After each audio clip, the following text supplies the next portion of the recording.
అందరికీ నమస్కారం. కార్యక్రమానికి వచ్చిన వారందరికీ హలో. ఇప్పుడు వినిపిస్తుందా?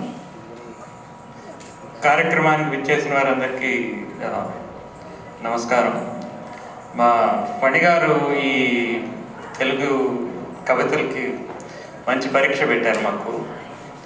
ఆమెకి ఈ ముచ్చట ఉంది. ఆమెకి మా మా కవితా శక్తికి పరీక్ష పదును పెట్టడం ఆమెకి చాలా సరదా. ఈ మంచి అవకాశం ఇచ్చినందుకు మీకు చాలా అభినందనలు, ధన్యవాదాలు. ఎందుకంటే ఈ రామరాజ్యంలో వసంతం అని ఆమె ఇచ్చారు. దానికి ముందు ఒక చిన్న ఉపోద్ఘాతం ఇవ్వాలి నేను. ఏంటంటే నాగలీల గారు మేము ఇది అనుకున్నప్పుడు ఇద్దరికి అనుకోకుండా ఒకటే ఆలోచన వచ్చింది. ఆమెతో పోటీ పడటం అంటే చాలా కష్టమైన పని. అందుకని కొద్దిగా ఆమె అనుకున్న దానికి కొద్దిగా మార్పు చేసి చిన్న ప్రయత్నం చేశాను. ఎప్పటిలాగా కాకుండా కొద్దిగా పక్క మార్గం బట్టి అందరూ రామరాజ్యం వసంతం రెండు కలిసే వస్తాయి అని బాగా నమ్మకం. కానీ వసంతం ఎప్పుడు రాముడు ఎప్పుడు వసంతంలోనే తిరిగి వస్తారు అని చెప్పి కొద్దిగా గర్వం ఉంది. సో నేను రాసింది వసంతానికి కాస్త గర్వభంగం కలిగించేలాగా చిన్న ప్రయత్నం చేశాను.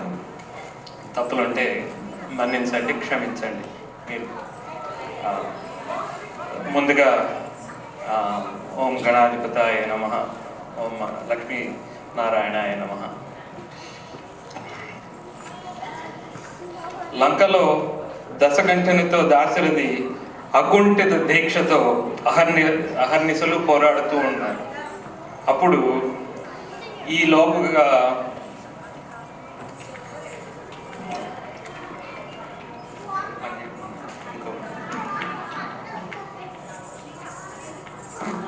అయోనిజ తోడుగా ఆ ఆది పురుషుని పునరాగమనానికై అయోధ్య ముస్తాబవుతూ ఉంది.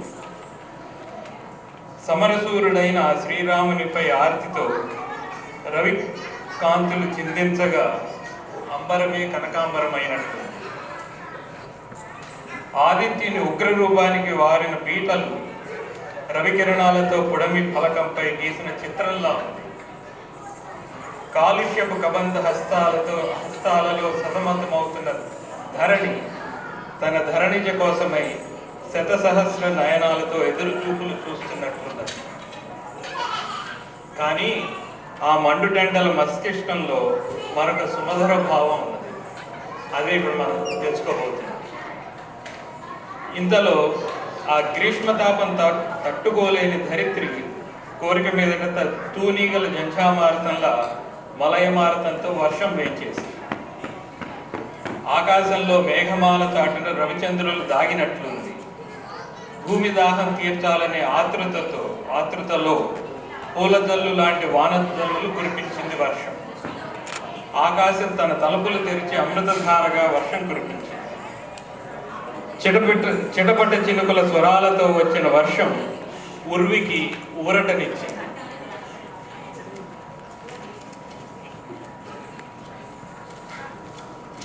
అంతలోనే అటుగా వచ్చింది శరత్ ఋతువు.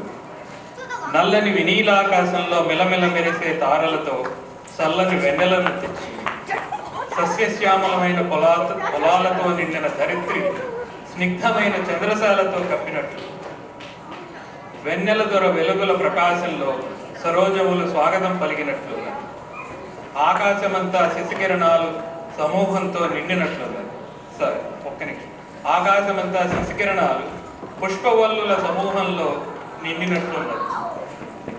చూసి చూడకముందే హేమంతం వచ్చింది. పచ్చటి ఆకులపై హిమబిందువులు నిలిచింది. మంచు పూలతో ప్రకాశించిన నింగి ముంగిట ముగ్గులు నింపింది. భోగభాగ్యాలతో భోగి సంక్రాంతులను మోసుకొచ్చింది. వాకిట ముంగిట రంగురంగుల రంగవల్లి హరివిల్లై విరిసింది. ధాన్యలక్ష్మి నడచి వచ్చే ధనలక్ష్మిలా కనిపించింది. శ్వాస తీసే లోపుగానే రానే వచ్చింది శిశిరం. ఇక మీ భారం మోయలేనన్నట్లుగా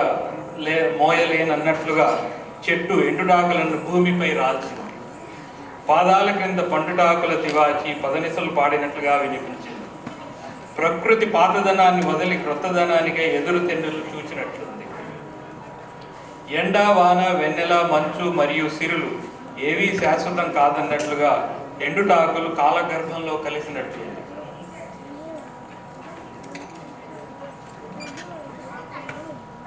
ఇంతలో వీణుల విందైన కోకిల గానాలతో వయ్యారంగా వసంతం రానే వచ్చింది. వనమంతా పూల పాన్పుగా మార్చేసింది. సన్నజాజుల పరిమళం పాత గుర్తులు మరచేలా చేసింది.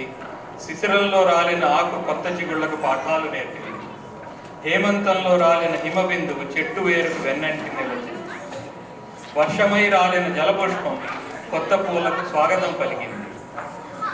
రఘుకులేశుడైన రాఘవుడు సీతా లక్ష్మణ అంజనిపుత్ర సమేతంగా పుష్పక విమానంలో అయోధ్యకు వేయించేయగా ఆ ఆది పురుషుని ఆగమనం ఆమని కోసం ఆగినట్లుంది.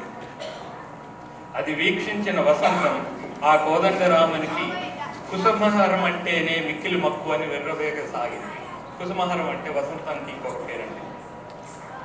అది విన్న గ్రీష్ముడు, నేనిచ్చిన ఉష్ణమే లేకుంటే వర్షమే లేదు, ఆ వర్షమే లేకుంటే పొడవి దాహం తీరే మార్గమే లేదు, శరత్చంద్రకాంతులు కురిపించకుంటే హేమంతమే రాదు, హిమబిందువు పలకకుంటే శిశిరమే సవ్వడి చెయ్యదు, ఆ ధరణిజపతి చరణస్పర్శ లేకుంటే ధరిత్రపై వసంత విలాసమే లేదు. అది గ్రహించిన ఆమని ఏమని వర్ణించతగును ఈ సీతావల్లభుని లీలను అని కీర్తిస్తూ పిల్ల తెంబరలతో ఆ రామచంద్రుని శ్లాఘిస్తూ కొనసాగింది.